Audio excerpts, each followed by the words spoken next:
Estamos de volta ao Calei de hoje. O nosso papo é sobre a memória. Tem uma dúvida sobre esse assunto, Grace. Quero que você ajude a mim. A memória está relacionada à idade? A gente vai realmente perdendo ela ao ficar mais velho? Assim como todos os outros órgãos do sentido, eles vão perdendo a acuidade, a sensibilidade, como a visão, a audição, a coisa semelhante acontece com a memória também, né? Com o tempo, a gente vai perdendo a capacidade de memorizar coisas novas por mais tempo, né? E dependendo do grau, assim, do envelhecimento, porque o estado senil, ele não necessariamente ele é uma doença, mas é um estado fisiológico normal, né? Então, você pode ter perda de neurônios, né? Então, se aqueles neurônios que você perdeu faziam parte daquela rede de memória, pode ser que você esqueça algumas coisas mais antigas também, com o Perfeito. envelhecimento. Mas, na juventude, a memória também pode ser perdida ou diminuída. E um dos fatores é a ansiedade, né? Como é que ela atua? Então, assim como a questão emocional ela favorece você armazenar memórias, dependendo do nível emocional, você pode atrapalhar, né, o armazenamento dessas memórias. Então, vamos considerar que um estado de ansiedade aumentado, ele pode prejudicar, sim. Eu gosto de dar sempre um exemplo nas minhas aulas para os alunos quando vão fazer uma prova, né? Tem quem nunca teve aquele branco na hora. Você está ali, daí não lembra daquela questão. E logo depois que você sai da sala de aula, acabou a prova, nossa, era isso que eu tinha que ter respondido.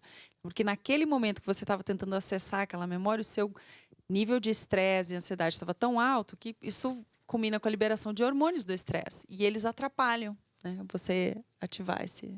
Então, se o... Pegando meus alunos, lógico. Se os alunos ele têm uma aula prazerosa, uma aula diferente, que eles gostam, eles vão lembrar mais, assim? Ah, eu acredito que sim. Então, por exemplo, eu faço uma brincadeira com meus alunos que eu dou algumas aulas fantasiadas, lógico. Tem todo uma... não é bem uma aposta, é um... Uma brincadeira. Isso, uma brincadeira, que se os alunos conseguem atingir a meta, eu vou dar aula fantasiado. E eu já fui de cupido, metade da barba raspada, um negócio assim. É um estímulo. Sim, um estímulo, é uma Cômico, motivação. engraçado. Então, se eu dou aula, por exemplo, eu dei aula sobre Pitágoras, assim, fantasiado, os meninos, aquele momento é único ali para eles. Então, quer dizer que eles vão lembrar mais daquela aula de Pitágoras, de Cupido? Provavelmente. E se você, no momento de aplicar uma prova, né, você cria um ambiente mais calmo, sem aquela tensão toda do evento, isso também certamente vai influenciar na capacidade do aluno lembrar do conteúdo, né? Então, manter um ambiente mais tranquilo possível para os meninos é o ideal. É por isso que muita gente, imagino eu, né, Bárbara, tem aí traumas com a matemática, porque existem alguns professores que não são tão legais como você, e aí traumatismo, a experiência fica difícil. E aí quando você tem que retomá-la, imagino eu, você me corrija, tá, Grace? A memória vai lá e te fala, olha, isso não é muito bom para você, então você paralisa mesmo, tem dificuldade de aprender coisas novas na matéria. Com certeza, eu não tive uma experiência tão traumática assim com matemática, porque felizmente os meus professores foram muito bons. Mas eu acredito muito nessa questão do ambiente, né? Até porque ele vai interferir na liberação hormonal e também vai interferir na capacidade daquele indivíduo de pensar, de se lembrar daquela informação que ele precisa no momento, né? Mas já tive momentos, assim, de numa prova falar, meu Deus, cadê a coisa que estava aqui, né? Tentar acessar aquela informação e não lembrar o nome de um composto, né, necessário para uma reação. Então, isso já aconteceu.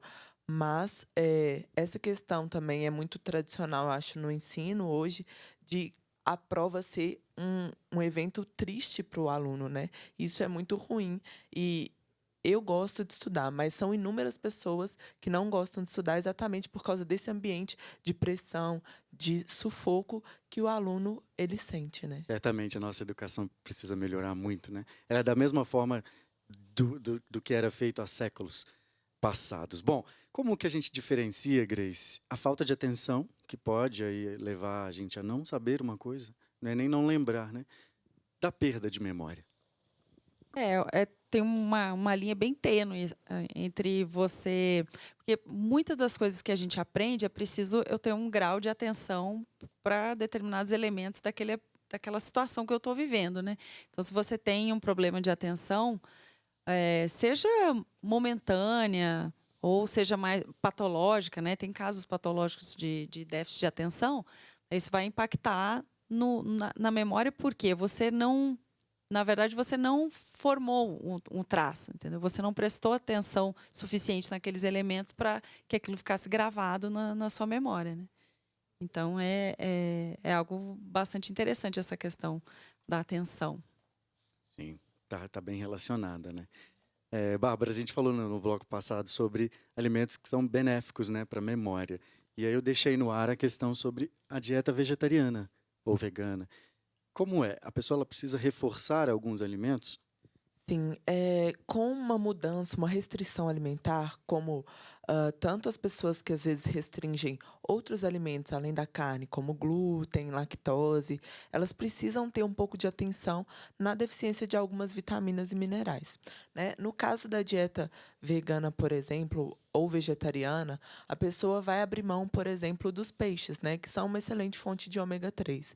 E aí elas precisam buscar essas fontes em outras gorduras insaturadas de origem vegetal, como é o caso das castanhas, nozes, pistache, dos óleos de linhaça, do próprio azeite, do abacate, né, que vão trazer essas gorduras poderosas para o nosso cérebro, para a alimentação dessas pessoas. Gordura é super benéfica nesse caso. A gente falou também, na verdade, você disse sobre os produtos que são multiprocessados, é esse o termo? Ultraprocessados. Quais os exemplos, assim, para o pessoal de casa? Ultraprocessados é aquela coisa assim que você não sabe muito de onde veio. Por exemplo, refrigerante. Você olha para um refrigerante de laranja, você consegue perceber a laranja ali de fato? Não, porque o sabor ele é diferente do produto in natura, né? Então, são aqueles alimentos que passaram por uma série de processos químicos industriais para serem produzidos. Por exemplo, um macarrão instantâneo. Você não consegue olhar para ele e já identificar, poxa, isso daqui tem isso e isso na composição. Eu não consigo enxergar esse alimento como algo primitivo. Eu não consigo ver no alimento, às vezes, a matéria-prima pelo qual ele é feito. Então, são esses alimentos que têm também vários aditivos. Então, por exemplo, vai ter um excesso de açúcar, gorduras, sódio adicionado. Aqueles alimentos que têm aquela lista de ingredientes que a gente mal entende o que está escrito, sabe? Que tem vários compostos químicos que a gente não relaciona com nenhum alimento. Pão integral, biscoito, tudo mentira. Não é bem assim, não.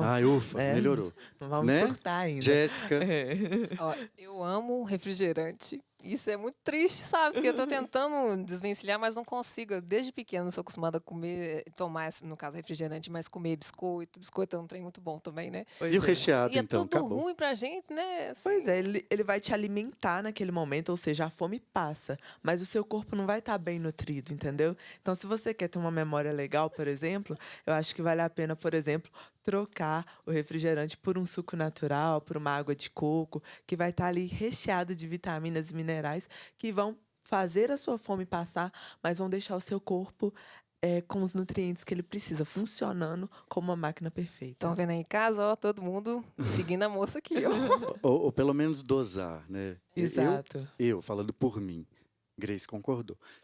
Não precisa parar totalmente. Eu acho que o refri eu adoro. Eu acho que tudo bem balanceado é importante. Até memória. Pessoas que têm uma memória muito boa é um caso patológico. A pessoa não esquecer de nada, né? São casos clássicos na literatura. A pessoa lembra de tudo, de absolutamente tudo. Então, ela não consegue nem lidar com as frustrações dela. E fala assim, não, tudo bem, foi uma decepção, ou eu tive uma coisa triste que aconteceu na minha vida, mas passou. Não, a pessoa fica lembrando de detalhes de tudo, né? Então, até memória demais faz mal. Caramba, realmente, complicado. Bom, meninas, vamos ouvir mais som? Vamos. Bora. Dois lados no caleidoscópio. A próxima música faz parte do nosso repertório de releituras. Ele se chama #Afeto, né? Que está dentro dessa questão do amor que a gente tanto gosta de emanar. E quem quiser ouvir, na próxima sexta vai ter um show, mas daqui a pouquinho a gente vai falar para vocês. Isso aí.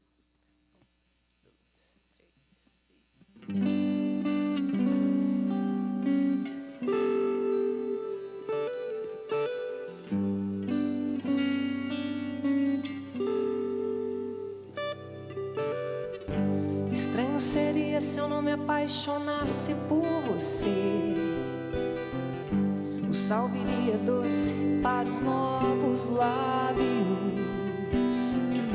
Colombo procurou as Índias, mas a terra visto em você. O som que eu ouço são as gírias do seu vocabulário. Estranho é gostar tanto do seu all-star azul. Estranho é pensar que o bairro das Laranjeiras satisfeito sorri quando chego ali e entro no elevador. Aperto 12 que é o seu andar. Não vejo a hora de te encontrar e continuar aquela conversa que não terminamos ontem. Ficou pra hoje.